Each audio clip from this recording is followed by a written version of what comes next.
ሰላም የቻናላችን ተከታታዮች የሰዓቱን መረጃ ይዘንላችሁ መጥተናል።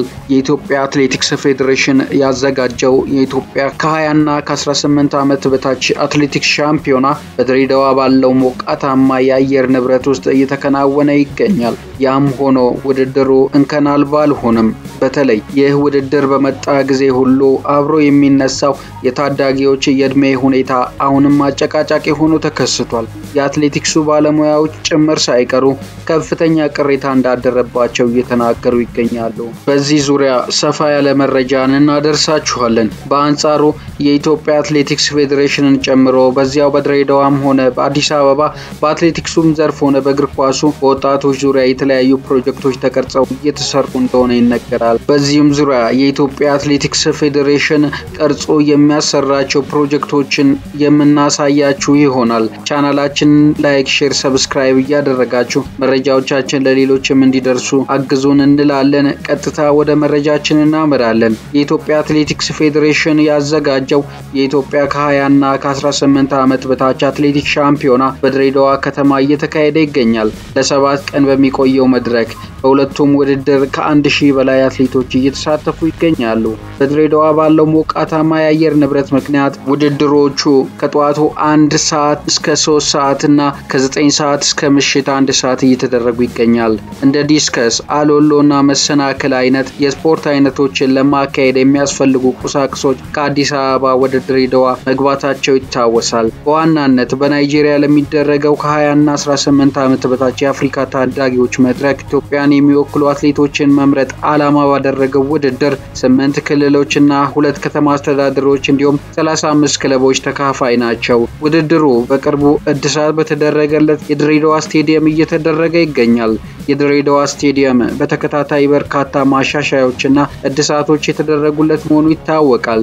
ዓለም አቀፍ ደረጃውን የጠበቀ ስታዲየም ከመሆኑ ባሻገር አሁን ላይ ኢትዮጵያ ካለባት የመሮጫ ትራክ ችግር አንፃር የተሻለ ነው ብሎ መናገር ይቻላል። ያም ሆኖ ውድድሩ እንከን አልባ አልሆነም። በተለይ የውድድር በመጣ ጊዜ ሁሉ አብሮ የሚነሳው የታዳጊዎች የእድሜ ሁኔታ አሁንም አጨቃጫቂ ሆኖ ተከስቷል።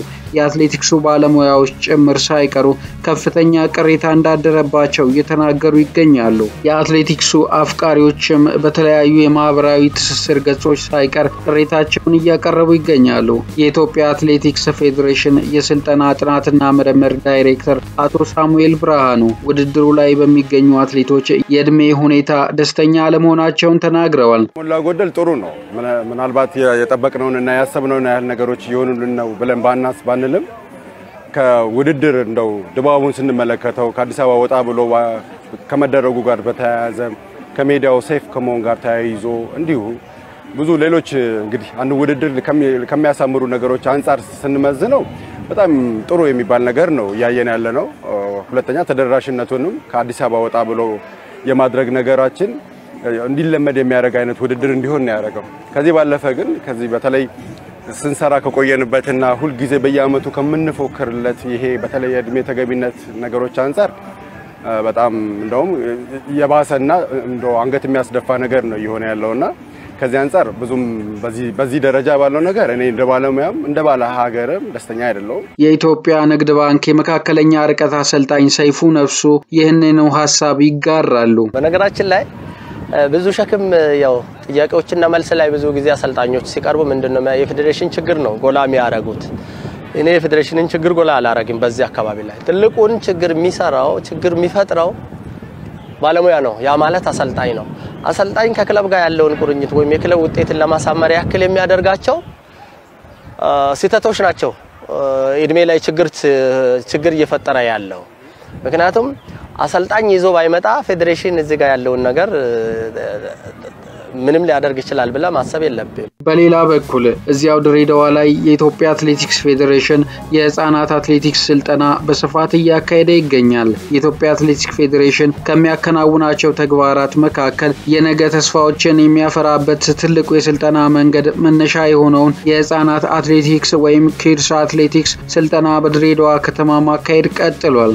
በድሬዳዋ ከተማ በተመረጡ ትምህርት ቤቶች በንድፈ ሐሳብና በተግባር የተደገፈ የህፃናት አትሌቲክስ ስልጠና መሰጠቱ ታውቋል። ከ13ኛው ኢትዮጵያ ከ20 ዓመት በታችና አራተኛው ከ18 ዓመት በታች አትሌቲክስ ሻምፒዮና የመጀመሪያ ቀን መርሃ ግብር በተጨማሪም በህፃናት አትሌቲክስ በስልጠናው ላይ የተካፈሉ ከሻምፒዮናው ጎን ለጎን በሁለቱም ጾታዎች በ800 ሜትር ውድድር ተካሂዷል።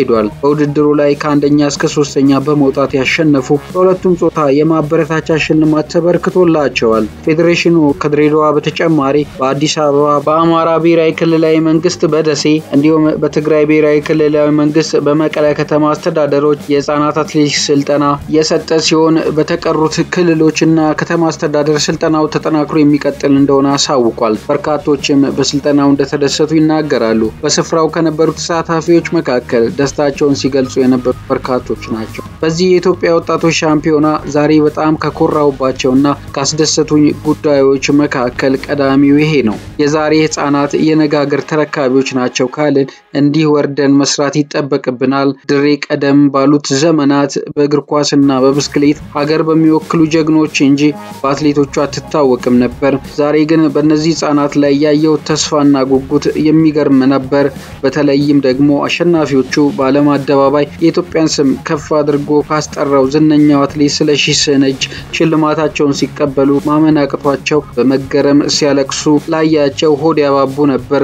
እነሱም ነገ በተራቸው የሀገር ኩራት እንደሚሆኑ ጥርጥር የለኝም። ወላጆች ባካችሁ ተከታተሏቸው፣ ከትምህርታቸው ጎን ለጎን አትሌቲክሱንም ይስሩ፣ የዛሬ አበባዎች የነገ ፍሬዎች፣ ተባረኩ በሚል አስተያየታቸውን የሰጡ ተሳታፊዎች ገልጸዋል።